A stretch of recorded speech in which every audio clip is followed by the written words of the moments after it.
जय भगवान साथियों।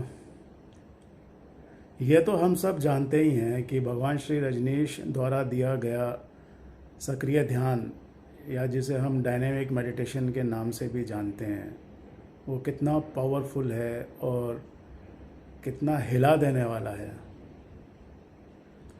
वैसे तो भगवान ने जो गाइडेड मेडिटेशन है उनका, जो वो गाइड करते हैं अपनी खुद की स्वयं की आवाज़ में, उसमें कोई एडिशन करने की ज़रूरत नहीं है, ना ही उस पर कुछ अपना जोड़ने की आवश्यकता है, क्योंकि भगवान ने बहुत ही क्लियर और साफ सीधे सरल शब्दों में हम सबको गाइड किया है। मगर इस वीडियो का उद्देश्य है मेरे जो व्यक्तिगत अनुभव हैं डायनेमिक मेडिटेशन को लेके, या जिस तरह मैंने किया और मुझे लगा कि मैं काफ़ी हद तक हल्का हो गया, तो उस प्रोसेस को मैं आपके साथ साझा करना चाहता हूँ, तो शायद आपको उसमें कुछ हेल्प मिल जाए। पहला चरण जो तेज़ सांस लेने का है, वो सांस जब मैंने किया था तो वो इतनी तेज और इतना गहरा और इतना केओटिक था कि मुझे पसीने आ गए थे, यहाँ से पसीना गिरता है।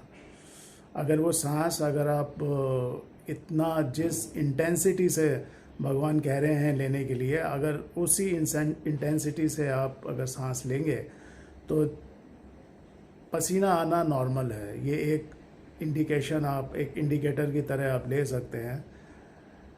और सीरियसली आप पूरे हिल जाते हैं, मतलब आपका पूरा जो तंत्र है अंदर, पूरा जो मैकेनिज्म है वो पूरा हिल जाता है। It really gets crazy.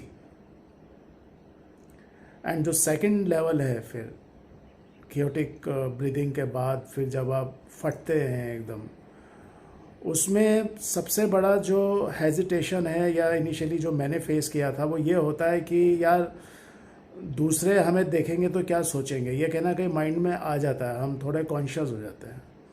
तो हमें इसको अवॉइड करना है। ये एक तरीके से हम कह सकते हैं कि इनिशियली स्टेज फियर होता है। हमें जो आश्रम है या कोई भी ऐसी जगह होती है जहाँ आपके पास थोड़ी प्राइवेसी होती है, वहाँ आप ही के जैसे लोग होते हैं, और जब एक साथ सब होते हैं तो चीज़ें आसान हो जाती हैं।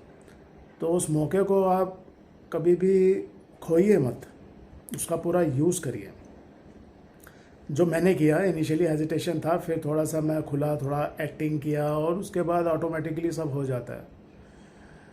देन हु की आवाज़ निकालना होता है। तो हु में जब हम जंप करते हैं, देन उसमें भी हमें अपने आप को बहुत पुश करना है, बिकॉज जो हमारा बॉडी है, हमारा जो शरीर है, वो अपना कंफर्ट जोन पकड़ के रखता है, वो छोड़ना नहीं चाहता उसे। तो ये जो है इसको मेंटली पुश करना होता है। और कमाल की बात ये है, आप जैसे जैसे पुश करते जाते हैं, जैसे जैसे आप लिमिट क्रॉस करते जाते हैं, चीज़ें आसान हो जाती हैं।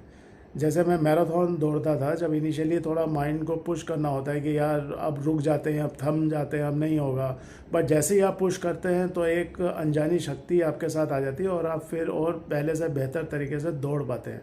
सिमिलर केस इसमें है। आप जितना अच्छे से जंप करेंगे, आपका जंप ऊंचा होता जाएगा। फिर एक कभी कभी ऐसा भी लगेगा कि आप जंप करते ही जाएं, आप रुके ही ना, शरीर एकदम से उड़ने लगता है। आप लिटरली, आपको ऊपर जाने की एलिवेशन का फील आती है, जो मेरा जो व्यक्तिगत अनुभव है। बट इनिशियली आपको माइंड बहुत बेवकूफ़ बनाने की कोशिश करेगा। आप अपने कंफर्ट जोन में रहेंगे, आप ज़्यादा जंप नहीं कर पाएंगे। ओबियसली जिन्हें कोई मेडिकल कंडीशन है या कुछ प्रॉब्लम है, उनके लिए ये नहीं है। उन्हें कोशिश ये करनी चाहिए कि जितना कंफर्टेबल तरीके से वो कर सकें उतना ही करें। बट जो एकदम फिट हैं, जो जिन्हें कोई प्रॉब्लम नहीं है, वो तो कम से कम कर ही सकते हैं। तो ये तो मेरा अनुभव था कि ये जितना पुश करेंगे आप अपने माइंड को, जितना आप जंप करेंगे अच्छे से, वो ऑटोमेटिक आपको एक पुश का अनुभव तो होगा कि जैसे कोई नया एनर्जी का सोर्स खुला हो, या हम ये कह सकते हैं कि जैसे इनिशियली कार्बोहाइड्रेट की एनर्जी होती है, देन जब एक बार आप वो खाली कर देते हैं, देन फिर वो शरीर फैट से एनर्जी लेने लगता है। तो वो जो ट्रांजिशन है एनर्जी का, वो बहुत ही अच्छा अनुभव होता है। देन फिर एकदम से जो पॉज लेने का जब क्षण आता है इस स्टेज के बाद, उसमें भी हमारा मन करेगा कि जैसे हाथ ऊपर है तो हाथ नीचे करने का मन करेगा, तो वो शरीर अपने आप एडजस्ट कर लेता है और फिर एक कंफर्ट पोजीशन पे आ जाता है, जहाँ आपको साइलेंट रह के ऑब्जर्व करना होता है चीज़ों को। तो वहाँ पे भी मुझे लगता है कि शरीर जैसा जा रहा है उसको वैसे जाने देना चाहिए। अपने आप को कोई पनिश करने वाली स्थिति नहीं होनी चाहिए कि हाथ ऊपर है तो मैं चाहे कितना भी दर्द होता रहे मैं हाथ ऊपर ही रखूँगा। तो शरीर को दर्द नहीं देना है, ये मेरा अपना मानना है। अगर अपने आप नीचे हो रहा है तो उसको होने दीजिए, उसमें कोई प्रॉब्लम नहीं है, क्योंकि भगवान ने तो यही बोला है कि वो रिलैक्सेशन पे बहुत ज़ोर देते हैं, कंफर्ट पे ज़ोर देते हैं। शरीर जितना रिलैक्सेशन मोड में होगा उतना ही आपको अधिक गहरे ध्यान का अनुभव होगा, ऐसा भगवान कहते हैं। मगर कुछ फैसिलिटेटर है जो कहते हैं नहीं ऊपर ही रखेगा हाथ, बिल्कुल हिलाना नहीं है, और वो कुछ अपना ही जोड़ने लगते हैं। तो मुझे नहीं लगता है कि उसकी आवश्यकता है। शरीर को जैसा पोजीशन लेना है आप उसको अलाउ कर सकते हैं। एंड फिर जो है डांस का है, लास्ट का डांस इज़ गुड। उसके अंदर म्यूज़िक बहुत प्यारा है और आपके रिलैक्सेशन तो है ही, बट इसमें भी आप कई लोग डांस करने में हेजिटेट करते हैं, तो प्लीज़ हेजिटेट मत करिए, go with the flow, you will really enjoy it. तो this is a very powerful meditation, जो भगवान का जो डायनेमिक मेडिटेशन है, this is really really really very powerful meditation. अगर आपके पास ऐसा कोई स्पेस है और आप ऐसा कुछ अफोर्ड कर सकते हैं कि आपके पास साउंड प्रूफ एक स्पेस है, तो यू आर ब्लेस्ड, आप बहुत अच्छे से कर सकते हैं। और अगर नहीं भी है तो अगर चीखना चिल्लाना नहीं है तो आप चीखना चिल्लाने का एक्ट कर सकते हैं। मेन चीज़ ये है कि हमारे बहुत सारे अंदर दबी हुई चीज़ें हैं, बहुत अंदर ट्रॉमाज हैं। कई बार ऐसा हुआ है कि हमारी बेइज्जती हुई है, हमारी इंसल्ट हुई है, हम पीटे गए हैं, हमें अब्यूज़ किया गया है, बहुत प्रेशर झेले हैं। बचपन के अपने प्रेशर होते हैं। ये कहना आसान है कि बचपन काश फिर से लौट आए, मगर अगर आप गहराई से सोचेंगे कि बचपन में हमारे साथ क्या क्या होता है, तो मैं कहूँगा कि आप कहेंगे कि बचपन कभी ना लौटे। अभी जो जैसा है वो बिल्कुल परफेक्ट है। तो यही मैं आप लोगों से शेयर करना चाहता था, अपना व्यक्तिगत अनुभव। अगर आपको ऐसा मौका मिलता है करने का तो इस मौके को छोड़िएगा मत। सबसे पहले बात तो ये है कि डायनेमिक मेडिटेशन करने की जगह ही नहीं मिलती है। सबसे बड़ी प्रॉब्लम तो जगह है।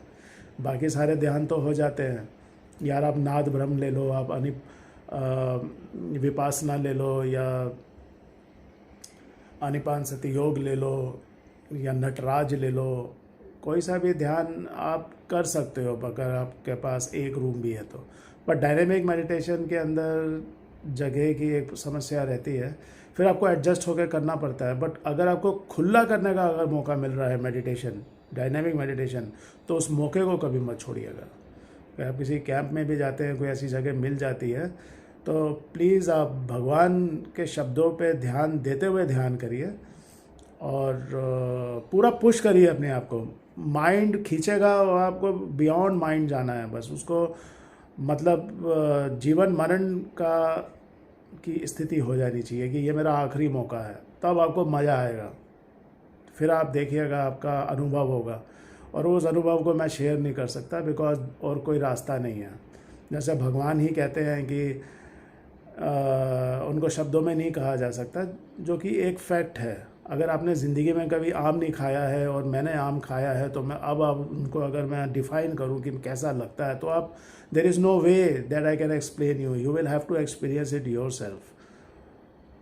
तो प्लीज़ मेरी यही गुजारिश है कि लाइफ में कभी भी आपको अगर डायनेमिक मेडिटेशन करने का मौका मिलता है तो इन टिप्स को ज़रूर ध्यान में रखिएगा। और आप खुद ही देखेंगे कि आप एक नए आयाम में चले गए। बहुत सारी चीज़ें होंगी, हम सब के अनुभव अलग अलग हो सकते हैं। तो मेरे अनुभव से अगर मैं आपकी कुछ हेल्प कर पाऊँ तो मेरा सौभाग्य होगा। जय भगवान श्री रजनीश।